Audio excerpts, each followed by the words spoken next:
अस्सलाम वालेकुम नाज़रीन, welcome back to my YouTube channel. दोस्तों, आज हम आपके लिए लेकर आए हैं पाकिस्तानी शोबिस के सबसे पसंदीदा जोड़े दानिश तैमूर और आयजा खान की एक खूबसूरत और रूह को सुकून देने वाली अपडेट के बारे में। दानिश तैमूर और आयजा खान जो गुज़श्ता एक दहाई से न सिर्फ शोबिस बल्कि मदाहों के दिलों पर भी राज करते रहे हैं, आज दो खूबसूरत बच्चों के वालिदैन और कामयाब सुपरस्टार्स हैं। कामयाबियां हो या मुश्किलात, इस जोड़ी ने हर मरहला एक साथ तय किया। अपनी मसरूफ तरीन जिंदगी से वक्त निकालते हुए ये खूबसूरत जोड़ा एक रूहानी सफर पर रवाना हुआ। दानिश और आयजा इस वक्त सऊदी अरब में मौजूद हैं, जहां इन्होंने पहले मदीना मुनव्वरा के हाजिर थी। बाद दोनों ने मक्का मुकरमा पहुंचकर उम्रा अदा किया। सोशल मीडिया पर शेयर की गई तस्वीर में आयजा सादा और बाहिजाब अंदाज में, जबकि दानिश तैमूर पुरसुकून और आजिज नजर आ रहे हैं। रमजान से पहले इस बाबरकत सफर पर जाना यकीनन एक बहुत बड़ी सादत है।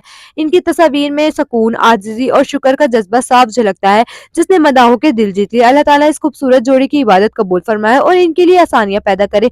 आपकी क्या राय है? कमेंट्स में अपनी राय का इजहार जरूर कीजिएगा। वीडियो पसंद आए तो लाइक करें, साथ ही साथ चैनल को सब्सक्राइब करना ना भूलिएगा, ताकि हमारी आने वाली हर नई अपडेट आप तक बआसानी पहुंच सके।